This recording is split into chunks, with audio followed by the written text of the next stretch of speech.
السلام علیکم ناظرین، آج کا جو ہمارا ٹاپک ہے وہ فنڈامنٹل رائٹس ہے۔ فنڈامنٹل رائٹس کیا ہوتے ہیں؟ فنڈامنٹل رائٹس شہریوں کے بنیادی حقوق ہیں۔ پاکستان کے آئین کے مطابق تمام شہری قانون کے سامنے برابر ہیں اور قانون کے یکساں تحفظ کے حقدار ہیں۔ پاکستان کے آئین کا چیپٹر 1 آرٹیکل 8 سے لے کر آرٹیکل 28 تک فنڈامنٹل رائٹس پر مشتمل ہے۔ تو آئے آج ہم ان تمام آرٹیکل کو ایک ایک کر کے پڑھتے ہیں۔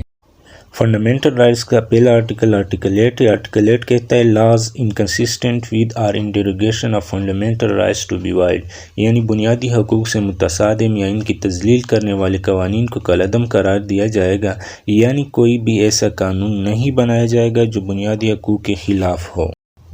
Article 9 article 9 security of person, شخصی حفاظت۔ No person shall be deprived of life اور liberty save in accordings with the law, یعنی قانون کے مطابق کسی بھی شخص کو زندگی یا آزادی سے محروم نہیں کیا جائے گا، یعنی پاکستان میں رہنے والے ہر شہری کو آزادانہ طور پر زندگی گزارنے کا حق حاصل ہے۔ آرٹیکل 10 کہتا ہے safeguards as to arrest and detention, گرفتاری اور نظر بندی کے تحفظات۔ کسی بھی شخص کو جسے گرفتار کیا گیا ہے اس طرح کی گرفتاری کی وجوہات کے بارے میں بتائے بغیر حراست میں نہیں رکھا جائے گا، اور نہ ہی اسے اپنی پسند کے قانونی ماہر سے مشورہ کرنے اور اس کا دفاع کرنے کے حق سے انکار کیا جائے گا۔ اور آرٹیکل 10A کہتا ہے رائٹ ٹو فیئر ٹرائل، شہری اپنے حقوق اور ذمہ داریوں کے تعین کے لیے یا اس کے خلاف کسی بھی مجرمانہ الزام میں کوئی شخص منصفانہ ٹرائل اور مناسب عمل کا حقدار ہوگا۔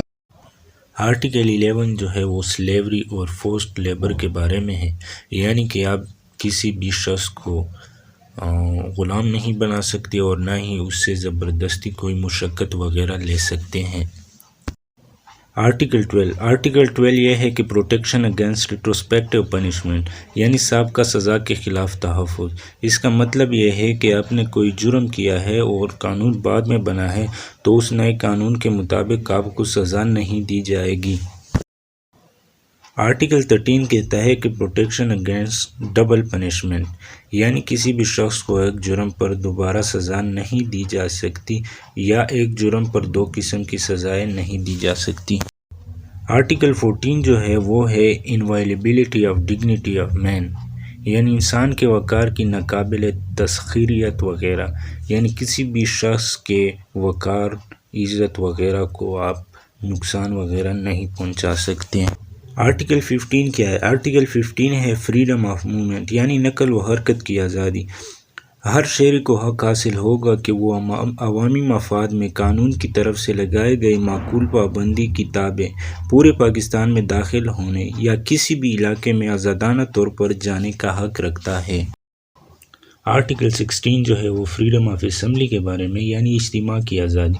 اجتماع کی آزادی اس بات کو یقینی بناتی ہے کہ لوگ عوامی اور نجی طور پر مل جل سکتے ہیں، انسانی حقوق اور بنیادی حقوق اور اقتصادی حقوق حاصل کرنے کے لیے آپ کہیں بھی جمع ہو سکتے ہیں۔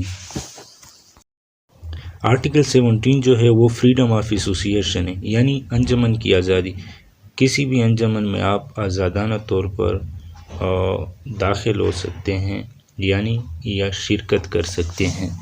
اس کے بعد جو آرٹیکل 18 ہے وہ فریڈم آف ٹریڈ، بزنس اور پروفیشن، یعنی آپ اپنی مرضی کا کاروبار کر سکتے ہیں، اپنی مرضی کا پیشہ چوز کر سکتے ہیں اور کہیں بھی ملک کے کسی بھی حصے میں بھی آپ آزادانہ طور پر اپنا کاروبار کر سکتے ہیں۔ آرٹیکل 19 جو ہے وہ فریڈم آف سپیچ کے بارے میں، یعنی آزادی اظہار وغیرہ۔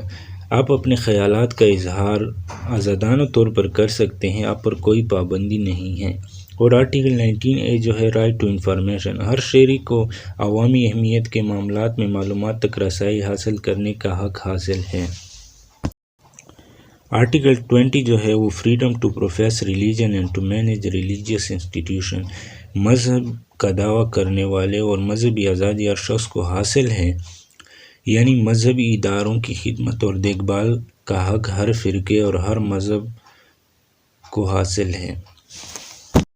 آرٹیکل 21 کہتا ہے safeguards against taxation for purpose of any particular religion, یعنی کسی خاص مذہب کے مقاصد کے لیے ٹیکس کے خلاف تحفظ۔ آرٹیکل 22 جو ہے وہ safeguards as to education institution in respect of religion, مذہب کے حوالے سے تعلیمی اداروں کے تحفظات، یعنی کسی بھی تعلیمی ادارے میں کسی کو زبردستی کوئی خاص مذہب کی تعلیم نہیں دے سکتا، اور مذہبی اجتماعات میں شرکت کی آزادی ہے۔ آرٹیکل 23 جو ہے وہ پروویژنز ایز ٹو پراپرٹی، یعنی جائیداد رکھنے کی آزادی۔ جائیداد رکھنے کی آزادی کا مطلب یہ ہے کہ پاکستان کے کسی بھی علاقے میں آپ اپنا جائیداد رکھ سکتے ہیں، یعنی اپنی پراپرٹی خرید سکتے ہیں۔ آرٹیکل 24 جو ہے وہ پروٹیکشن آف پراپرٹی رائٹ، یعنی جائیداد کے حقوق کا تحفظ۔ قانون یہ یقینی بناتا ہے کہ آپ کی جائیداد کی حفاظت کریں۔ آرٹیکل 25 جو ہے وہ ایکویلٹی آف سٹیزن، یعنی تمام شہری قانون کے سامنے برابر ہے اور ان کو برابر کے حقوق حاصل ہیں۔ آرٹیکل 26 جو ہے وہ یہ ہے کہ non discrimination in respect of access to public places, یعنی عوامی مقامات تک رسائی کے سلسلے میں غیر امتیازی سلوک کا تحفظ یقینی بنایا جائے گا، یعنی کسی بھی شخص کو رنگ، نسل یا زبان کی بنیاد پر کسی پبلک مقام تک رسائی سے نہیں روکا جائے گا۔ آرٹیکل 27 جو ہے وہ یہ ہے کہ safeguards against discrimination in service, یعنی خدمات میں امتیازی سلوک کے خلاف حفاظت، یعنی کسی بھی شخص کو رنگ، نسل اور زبان کی نسبت سے کسی بھی نوکری میں جانے سے نہیں روکا جائے گا۔ آرٹیکل 28 جو ہے وہ preservation of language, script and culture, یعنی زبان، رسم الخط اور ثقافت کا تحفظ، یعنی ہر شخص اپنی زبان کو ترویج دے سکتا ہے، اس کی خدمت کر سکتا ہے اور اپنے کلچر کو پروموٹ کر سکتا ہے۔